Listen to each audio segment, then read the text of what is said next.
ఓం నమో వెంకటేశాయ. జై శ్రీరామ్. శ్రీమాత్రే నమ. ద్వాదశ రాశులలోని చివరి రాశి అయిన మీనరాశి, ద్వాదశ రాశి. ఈ యొక్క మీనరాశి వారికి పూర్వభాద్ర నక్షత్రం 4వ పాదమును, ఉత్తరాభాద్ర నక్షత్రం 1, 2, 3, 4 పాదాలను, రేవతి నక్షత్రం 1, 2, 3, 4 పాదాలు ఈ యొక్క రాశిగా మనం చెప్పుకోవచ్చు. మీనరాశి వారికి ఈ నెలలో మిశ్రమాది ఫలితాలు గోచరిస్తాయి. అంటే కొన్ని శుభ ఫలితాలు, కొన్ని ఇబ్బందులు కలుగుతాయి. అవి మనం ఒక్కొక్కటిగా చెప్పుకుంటే, కొన్ని పనులను మనం మొదలుపెట్టేటప్పుడు కొంచెం స్లోగా, నిదానంగా ఉన్నప్పటికీ ఆ పనులు క్రమేణా ముందుకెళ్ళి మనం అనుకున్నట్టుగా సాధించగలుగుతాం. కానీ పని మొదలుపెట్టేటప్పుడు మాత్రము కొంచెం ఇబ్బందికరంగా కానీ, కొన్ని ఆటంకాలు రావటం కానీ జరుగుతాయి.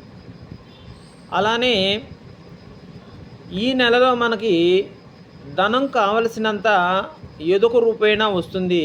కానీ దానికి మించి మనము ఖర్చు పెట్టే అవకాశం ఉంది. తస్మాత్ జాగ్రత్త.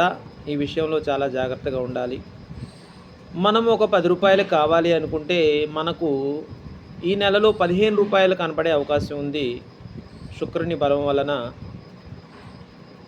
కానీ శని వక్రంగా ఉండటం వలన ఈ యొక్క 15 రూపాయలు ఆదాయాన్ని కాస్త 18 రూపాయలు ఖర్చు అయ్యి, అంటే 3 రూపాయలు ఎక్స్ట్రా ఖర్చు అయ్యే అవకాశాలు ఉన్నాయి. కాబట్టి ఈ యొక్క రాశివారు ధన విషయంలో ఆచితూచి వ్యవహరించడం మంచిది. కొన్నింట జయము, కొన్నింట అపజయాలు కూడా ఉన్నాయి. కాబట్టి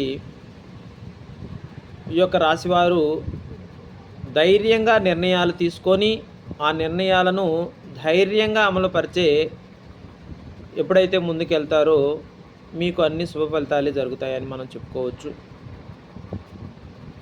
సమయానికి ఏదో ఒక విధంగా డబ్బు చేతికి అందుతుంది, కానీ ఖర్చు ఎక్కువగా ఉంటుంది. కుటుంబ సౌఖ్యం, శుభకార్య లాభం కూడా ఉంటుంది.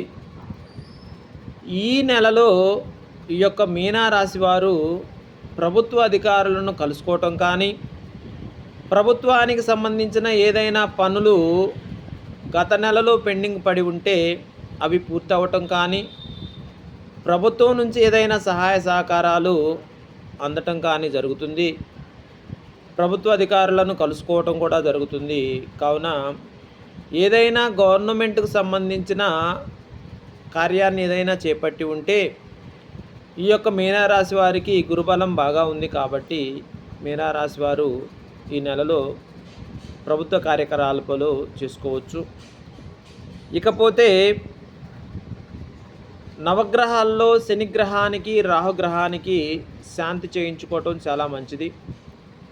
ఒకవేళ మీరు శాంతి చేయించుకోలేకపోతే ఆదివారం రోజు మినపగారెలను దానంగా ఇవ్వటం కానీ, అనాథాశ్రమాల్లో కానీ, వృద్ధాశ్రమాల్లో కానీ పంచడం చాలా ఉత్తమమైన ఫలితాలు. శనివార నియమాలు పాటించాలి.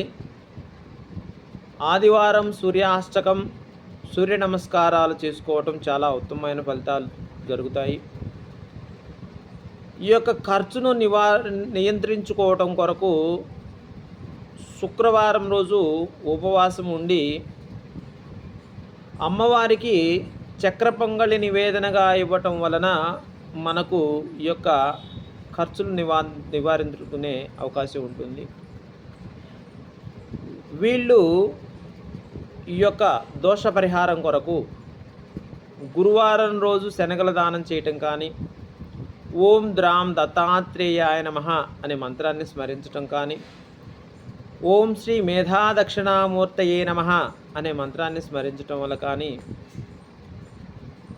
ఉత్తమమైన ఫలితాలు కలుగుతాయి. కావున ఈ యొక్క మీనరాశి వారికి మిశ్రమ ఫలితాలు కలుగుతాయని మనం చెప్పుకోవచ్చు. అంటే కొంత ఆదాయం ఉన్నప్పటికీ దానికి మించిన ఖర్చు, కొంత గౌరవం ఉన్నప్పటికీ దానికి మించిన కొన్ని అపజయాలు ఇవన్నీ గోచరిస్తాయి. కాబట్టి ఈ యొక్క మీనారాశి వారు శని ఆదివార నియమాలను పాటిస్తూ ఉపవాస దీక్ష చేస్తూ ఈ యొక్క మంత్రాన్ని స్మరించుకొని శివాలయ సందర్శనం చేసుకొని మేధా దక్షిణామూర్తి యొక్క ప్రతిమను ఫోటోను ఇంట్లో పెట్టుకోవటం వలన మీకు ఉత్తమమైన ఫలితాలు కలుగుతాయని చెప్పి చెప్పుకోవచ్చు. జై శ్రీమన్నారాయణ. ఓం నమో వెంకటేశాయ.